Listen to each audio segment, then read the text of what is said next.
As Artem Selyanin walks down this Sumy, Ukraine sidewalk on Monday, he recalls the horrors of what he saw a day earlier. Over there, where men are standing now, I saw many bodies there. I was simply walking over dead bodies. I saw that all of them were dead. 2 Russian missiles struck the heart of the city on Sunday, killing dozens and injuring more than 100. Russia says the missiles hit a meeting of Ukrainian military officers with Western colleagues, but did not identify any Western participants or provide evidence to support the allegation. Ukrainian officials called the strikes a deliberate attack on civilians. After the first strike, the paramedic says he grabbed his medical kit from his home and rushed outside to tend to the wounded. He recounts the mental toll of determining who needed his help first. At some point, I got overwhelmed, he says. Many caught in Sunday's strike were on the street or inside vehicles, like this 13-year-old boy who broke a bus window to help escort his fellow passengers out. Ukraine's interior minister visited him in hospital on Monday to thank him. Without you, the tragic list would have been longer. Thank you for saving people, he says.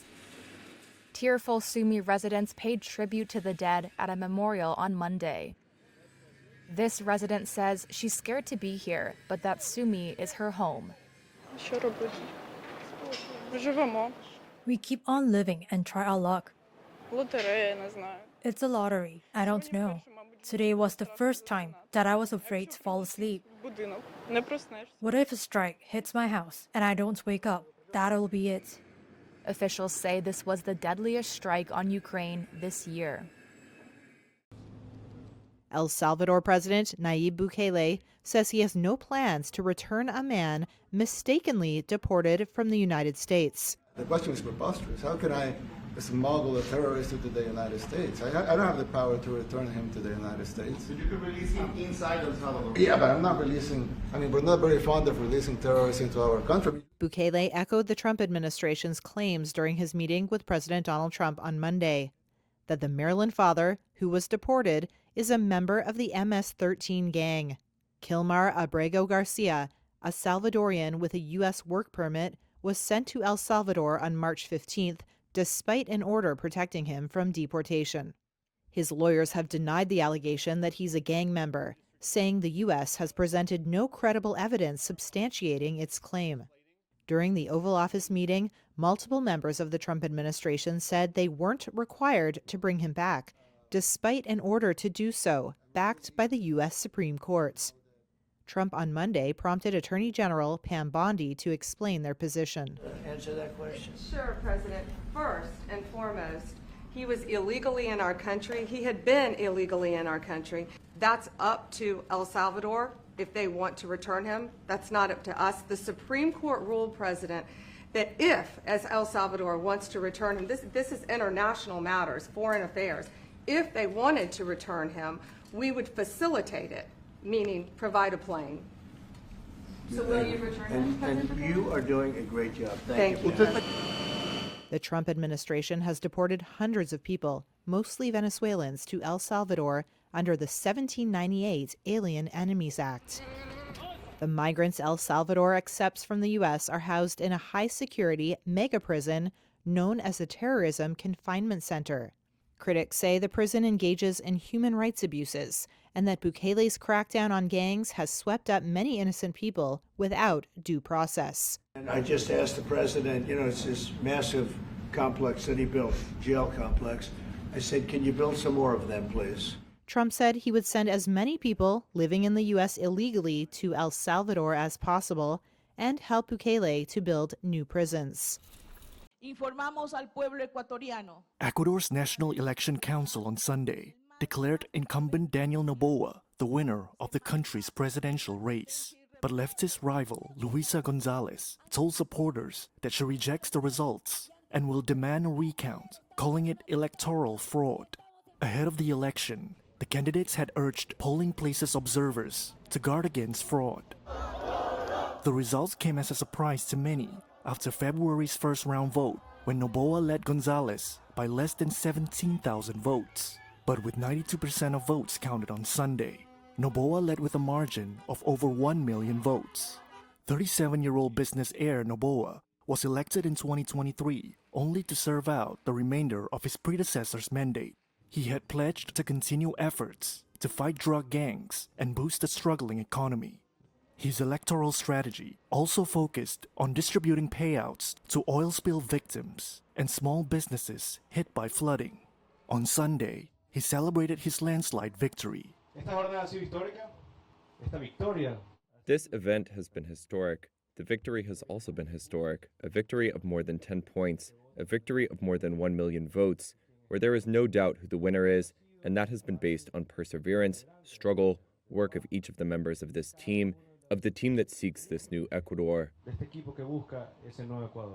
Meanwhile, Gonzalez expressed disbelief over the outcome. I refuse to believe people who prefer lies over truth, violence over peace and unity. I absolutely refuse to believe something like that. And that is why we all the people who have united against violence, against lies, are going to request a recount and for the polls to be opened.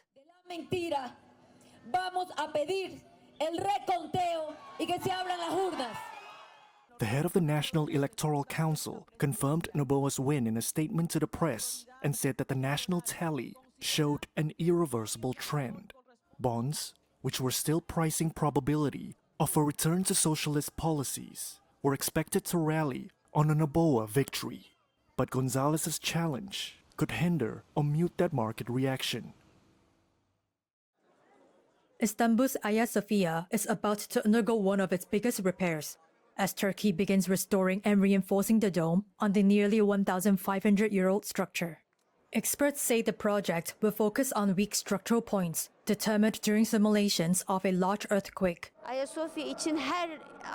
As Bilban Yalçın, a Byzantine art historian at Istanbul University, said the restoration process will be difficult. Hagia Sophia was of course destroyed by major disasters and also went through various restorations both in the Byzantine and Ottoman periods. Of course, we do not know the historical records of the very old ones very well, whether they were very comprehensive or not. But since it will be built in the best and most comprehensive way, with the technology and methods currently used in the modern age, it probably opens an important page in the book of Hagia Sophia. Hagia Sophia was the largest cathedral in the world for 900 years, until it was turned into a mosque during the Ottoman conquest. The building was then converted into a museum by Turkey's secular republic more than 70 years ago. President Tayyip Erdogan turned it back into a mosque in 2020. It is expected to remain open to worshippers and visitors during the restoration process. No date of completion has been given. A steady stream of people make the journey to a soup kitchen in Santiago de Cuba, waiting to be served up a ration of steaming food. But this is no ordinary kitchen. It's run by one of the communist-run island's last remaining and highest-profile dissidents, Jose Daniel Ferrer and his wife. The 54-year-old is the founder of the opposition group, the National Patriotic Union. He told Reuters his aim was to bring, quote, democratic change to Cuba. I wish my organization could have a soup kitchen in 3 or 4 corners far from here, with personnel who could work on this humanitarian job. Even if we had to look for resources, separate from my political activism, which is my main raison d'etre, because to me, Cuban democratization is the solution to the hunger we try to quell for so many people here and around the country. Ferrer said he was serving upwards of 1,000 rations a day, but that state security cordoned off the area around his home, threatening those who arrived with detention or removal of government benefits. The Cuban government did not respond to a request for comment on the allegations, which were backed by other dissidents and Ferrer's staff. Josefina Reyes has been helping out in Ferrer's kitchen for 2 months and says she was threatened by state security for doing so. I'm not harming anyone by coming here to help and collaborate. They may have their political activity, but I don't know anything about that. I only know what I'm doing here, which is to help them. As far as I know, there's nothing wrong with that. Reuters did not observe any police activity during an approximately 5-hour visit to the neighbourhood. Ferrer has released videos and posted on social media detailing the alleged harassment, catching the eye of the US State Department. They condemned the alleged treatment of Ferrer in a post on X and said those responsible will be held accountable. Cuba's government dismisses Ferrer as an unhinged US government-financed pawn, accusing him of stirring unrest. Ferrer, who has called for non-violent change through civil disobedience, said he had not received funding in 2025 from the US government.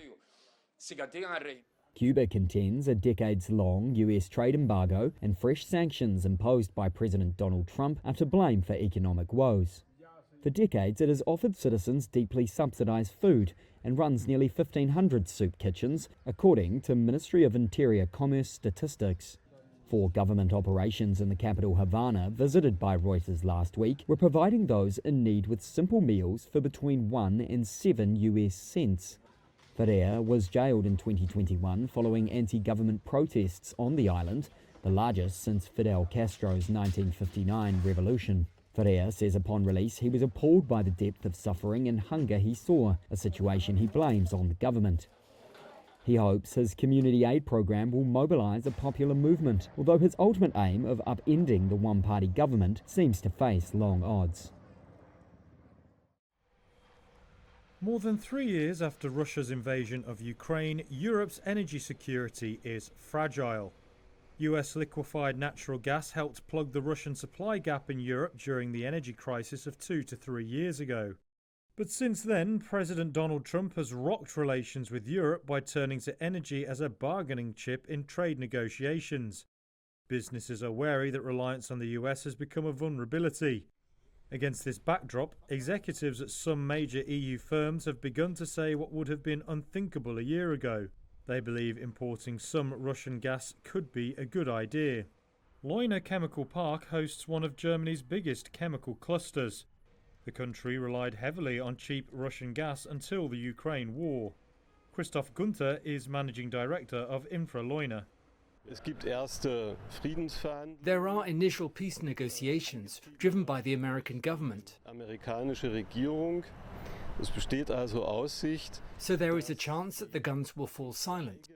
It would then be important and sensible for all sides to return to the supply of natural gas via the pipelines. That would be an important incentive for Russia in the peace negotiations.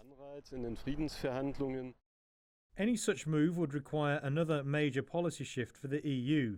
It pledged to end Russian energy imports by 2027 after Moscow invaded Ukraine. But Europe has limited options and talks with LNG giant Qatar for more gas have stalled. And while the deployment of renewables has accelerated, the rate isn't fast enough to allow the EU to feel secure. US gas covered just over 16% of EU imports last year, behind Norway with around a third and Russia at just under 19%. Moscow's share will drop below a tenth this year after Ukraine shut pipelines. While a return of Russian gas appeals to some executives, it worries Maxim Timchenko, who is chief of Ukraine's private gas company DTEK. The firm hopes to import US LNG into Ukraine's storage and export it to Europe. Timchenko is quoted as saying it's hard to comment, but his hope is that European politicians learned their lessons dealing with Russia. I'd like to start this press conference with a question myself. What are we all going to talk about next year?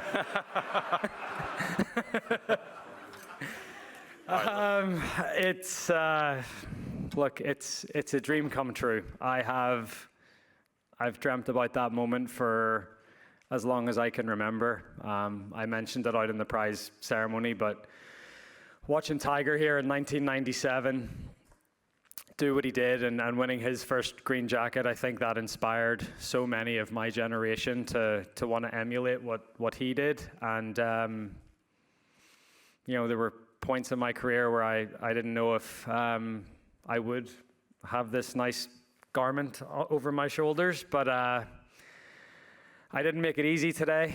I certainly didn't make it easy. I was nervous. It was one of the toughest days I've ever had on the golf course. In a funny way, I feel like the double bogey at the first sort of settled my nerves. And it's funny, walking to the second tee, the first thing that popped into my head was John Rahm a couple of years ago making double and going on to win. So, at least my mind was in the right place and was at least thinking positively about it. But just a complete roller coaster of a day.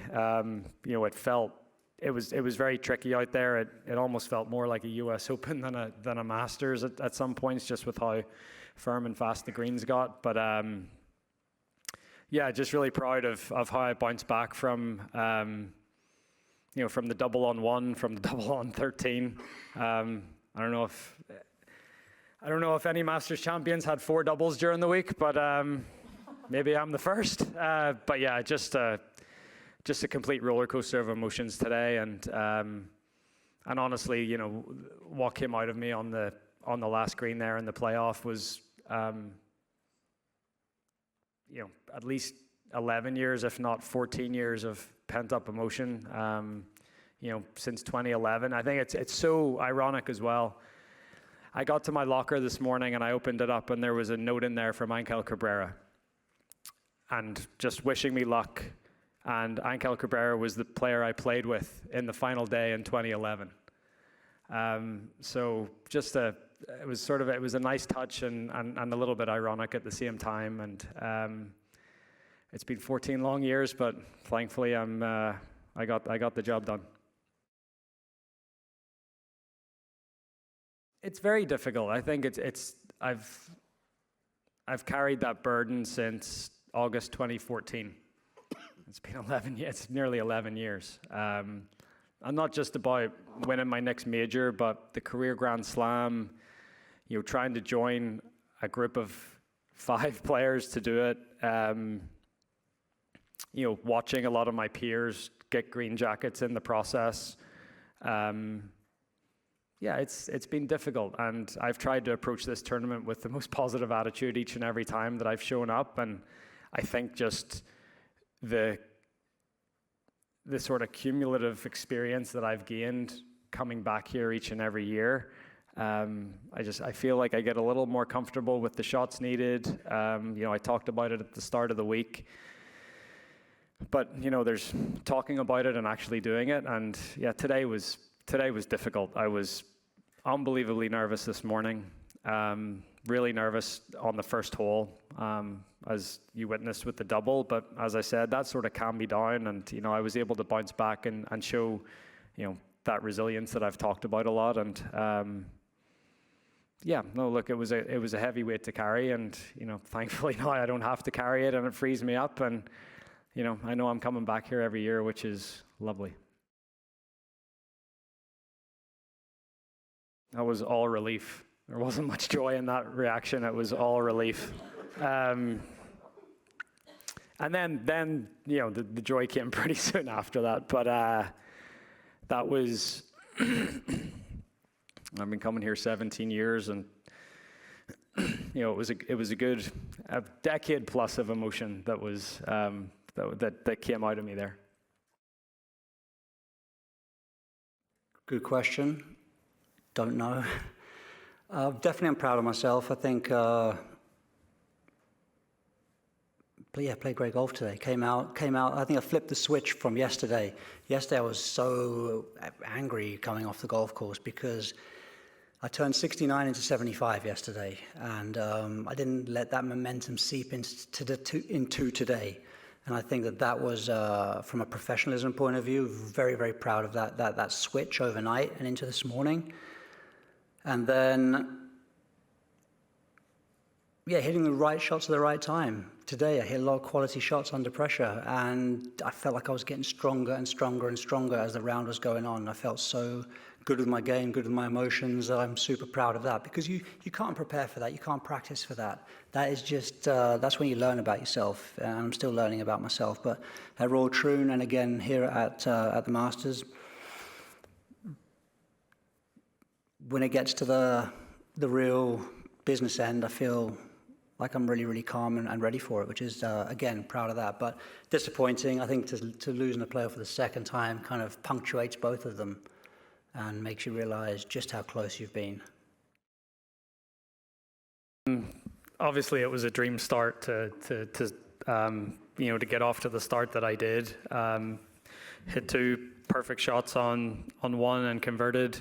Felt like I hit sort of 3 perfect shots on 2. 3 perfect shots on 3. It was such a great way to start, and just to come out of the blocks like that, I think as well, from finishing yesterday afternoon to teeing off today, it's quite a long time, and there's a lot of anticipation and sort of anxious energy that builds up. You just want to get out there and play. So, with all of that, to go out and start the way I did was amazing. And then I, had that little bit of a wobble around the turn there with the bogey on 8, the missed chance on 9, and then the 3 putt on 10. And I thought that the par putt on 11 was huge, just to sort of get some momentum back, and to get through 11 and 12 and even par was great. And then all I was trying to do then was take advantage of the par 5s coming in, and thankfully I was able to do that.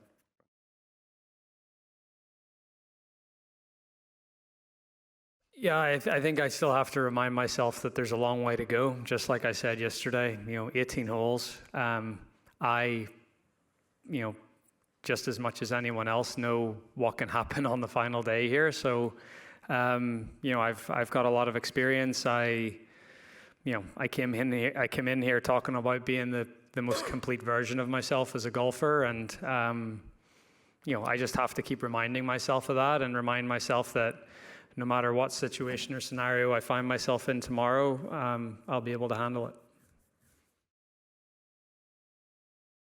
Yeah, I think it's fun feeling like you have to hit every single shot to the best of your ability, and you can't let off the gas pedal. You just got to focus and play the absolute best golf you possibly can.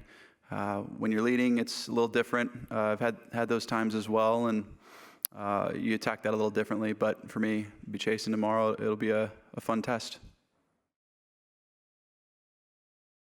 It'll be the grandest stage that we've had in a long time, and I'm excited for it.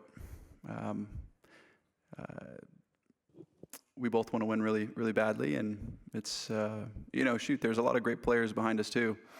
Got to be mindful of that and focus on, it's about who can control themselves, who can execute the golf shots the best, and in regards to the patrons, it's going to be an electric atmosphere. Yeah, I mean, to be fair, I did hit a couple pretty good shots. I'm kind of beating myself up. Hit a really good shot on 6, just went a little bit long. It's not really where you want to be. Wasn't able to get that down in 2. But yeah, just stuck to my game plan. I felt like I did a great job of that. I was expecting there to be, some emotions playing with Rory, and he's a popular player, but did a good job of just staying within myself. Do you feel like you're flying under the radar a little bit, and is that an advantage? Yeah, I mean, I guess so. It's a cool position to be in, in the mix in a major championship.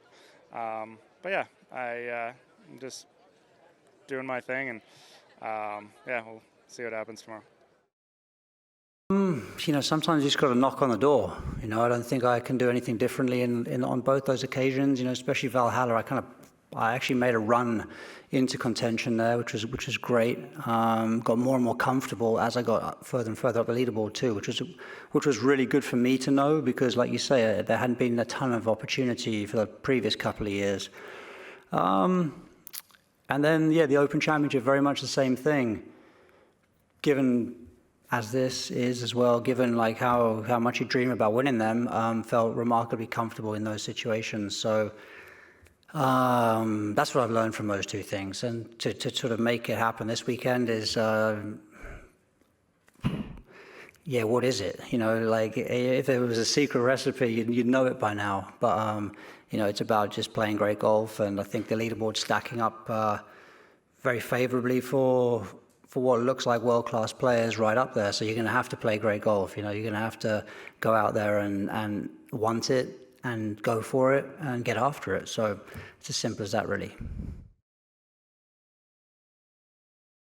Yeah, I think overall just proud of myself with how I responded today after the finish last night. I just had to remind myself that I played really good golf yesterday, and I wasn't going to let two bad holes sort of dictate the narrative for the rest of the week. And but yeah, just ultimately, just proud of how I got back into it today.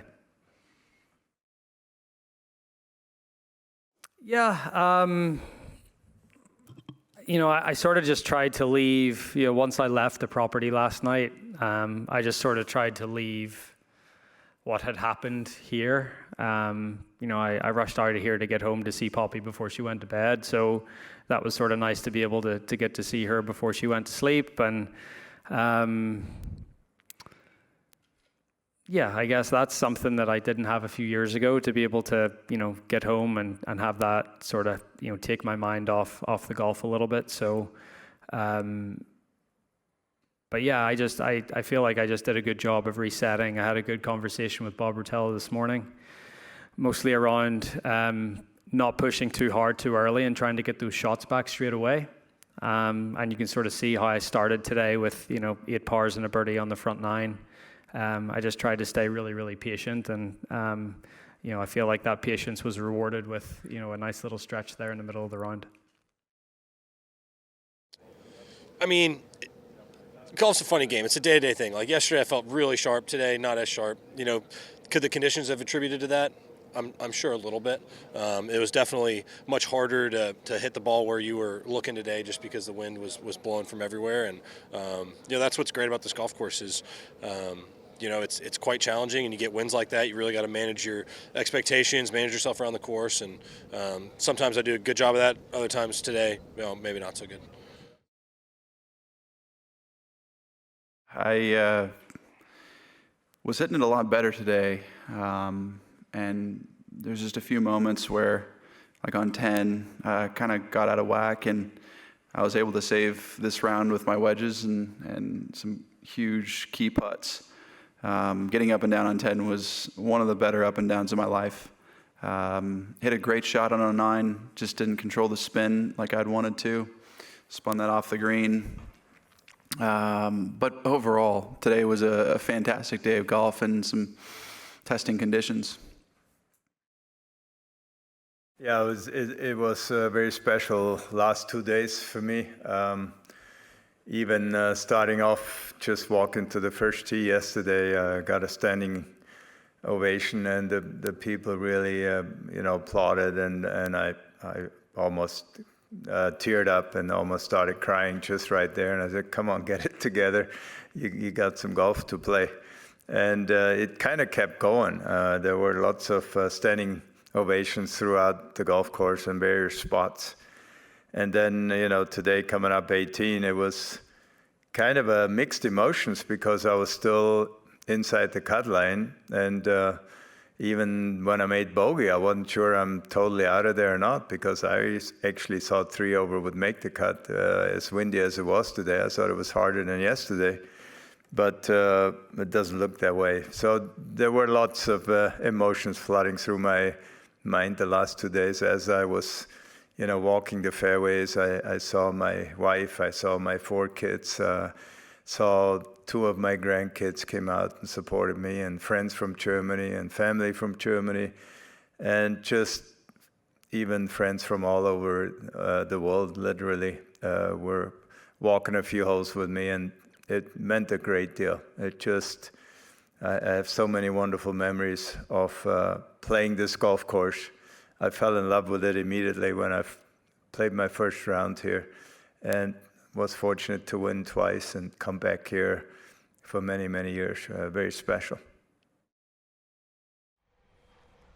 More than 3 years after Russia's invasion of Ukraine, Europe's energy security is fragile. US liquefied natural gas helped plug the Russian supply gap in Europe during the energy crisis of 2 to 3 years ago.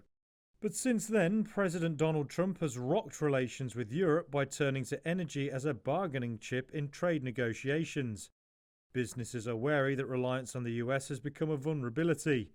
Against this backdrop, executives at some major EU firms have begun to say what would have been unthinkable a year ago. They believe importing some Russian gas could be a good idea. Leuna Chemical Park hosts one of Germany's biggest chemical clusters. The country relied heavily on cheap Russian gas until the Ukraine war. Christoph Gunther is managing director of Infra Leuna. There are initial peace negotiations driven by the American government. So there is a chance that the guns will fall silent. It would then be important and sensible for all sides to return to the supply of natural gas via the pipelines. That would be an important incentive for Russia in the peace negotiations. Any such move would require another major policy shift for the EU. It pledged to end Russian energy imports by 2027 after Moscow invaded Ukraine. But Europe has limited options and talks with LNG giant Qatar for more gas have stalled. And while the deployment of renewables has accelerated, the rate isn't fast enough to allow the EU to feel secure. US gas covered just over 16% of EU imports last year, behind Norway with around a third and Russia at just under 19%. Moscow's share will drop below a tenth this year after Ukraine shut pipelines. While a return of Russian gas appeals to some executives, it worries Maxim Timchenko, who is chief of Ukraine's private gas company DTEK. The firm hopes to import US LNG into Ukraine's storage and export it to Europe. Timchenko is quoted as saying it's hard to comment, but his hope is that European politicians learned their lessons dealing with Russia. Brice Oligui Nguema, who led a coup in Gabon in August 2023, won Saturday's presidential election in the Central African country. Interior Minister Herman Imongo announced the result on Sunday, saying Nguema received 90.35% of votes cast, according to provisional results. The result cements Nguema's grip on power 19 months after the coup ended more than half a century of rule by the Bongo family in Gabon, an oil-producing nation with a population of around 2.5 million people, a third of whom live in poverty. Nguema pitched himself as a change agent, cracking down on the corrupt old guard. His most prominent opponent in the 8-candidate race was Alain Claude Billy Nze, who was serving as prime minister under President Ali Bongo at the time of the coup. Nze finished with 3% of the total votes, according to the results announced. Nguema vowed to diversify the oil-reliant economy and promote agriculture, industry, and tourism. Gabon's economy grew by 2.9% in 2024, up from 2.4% in 2023, driven in part by infrastructure projects and increased production of commodities such as oil, manganese, and timber, according to the World Bank. Under a constitution approved last November, Nguema's election win gives him a 7-year term, renewable once. Though he has promised a break from the Bongo era, in which elites were accused of hogging Gabon's oil wealth, Nguema himself has ties to the old government. He is a former aide to Ali Bongo's father, Omar Bongo, who served as president for more than 40 years until his death in 2009.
Peruvian writer Mario Vargas Llosa, winner of the 2010 Nobel Prize for Literature and one-time presidential candidate, died on Sunday at age 89. He died in Peru's capital Lima, surrounded by his family and at peace, his son Alvaro Vargas Llosa, a well-known political commentator, said on X. Llosa was a leading light in the 20th century Latin American literature boom. His works include Aunt Julia and the Scriptwriter, Death in the Andes, and The Feast of the Goat. But early on, he abandoned the socialist ideas that were embraced by many of his peers. His dabbling in politics and conservative views annoyed much of Latin America's leftist intellectual class. Yet in 1990, he ran for president of Peru, saying he wanted to save his country from economic chaos and a Marxist insurgency. After losing the runoff to Alberto Fujimori, he moved to Spain but remained influential in Latin America. He harshly criticized the wave of strident leftist leaders led by then Venezuelan President Hugo Chavez. His work crossed genres and established him as a foundational figure in a generation of writers that led a resurgence in Latin American literature in the 1960s. Llosa had a colorful personal life. At 19, he married his uncle's ex-wife, Julia Urquidi. His second wife was his first cousin Patricia, with whom he had 3 children. After 50 years together, he left her in 2015 for Isabel Preisler, the mother of singer Enrique Iglesias, but their relationship ended in 2022. Peru's president Dina Boluarte hailed Llosa as the most illustrious Peruvian of all time in a post on X. After the news broke, journalists and fans gathered outside Llosa's Lima home. Obviously, we are saddened by his parting, but we are also aware that we are left with the invaluable work of a writer who has brought a Nobel Prize to Peru, and work that already transcends time. So he has a handful of works that are universal classics, and he is a person who also lived a lot and participated a lot in the cultural, intellectual, and political life of the world. Many of them were murderers, human traffickers, gang members. As U.S. President Donald Trump's administration cracks down on immigration, its officials continue to push the message that detainees are violent gang leaders or even terrorists, but often without attempting to back those inflammatory claims in court. Legal experts say such public allegations can not only jeopardize criminal cases, but also undermine a core plank of the U.S. legal system, that people have an opportunity to contest claims brought by the government. This is a new DOJ. After an FBI SWAT team raided the home of Henry Josue Villatoro Santos, an El Salvadoran man living illegally in Virginia last month, U.S. Attorney General Pam Bondi alleged the man was one of the top 3 U.S. leaders of the violent MS-13 street gang and called him a terrorist. Less than 2 weeks later, the Justice Department moved to drop the only charge it had brought against him, illegal possession of a firearm by an alien. Bondi said he would face deportation instead. In another high-profile case, U.S. Immigration and Customs Enforcement officers pulled over Kilmar Abrego Garcia, an El Salvadoran man living in Maryland legally, handcuffing him while his 5-year-old son, who is autistic and nonverbal, sat in the back seat, according to the complaint. The Trump administration erroneously deported him, claiming he was involved in human trafficking and was a member of MS-13. But the allegation never appeared in court records related to his deportation. A U.S. district judge has ordered Abrego Garcia be returned to the U.S. The Supreme Court has largely upheld that ruling. Former chief spokesperson for the U.S. Department of Justice Anthony Coley says it's political theater.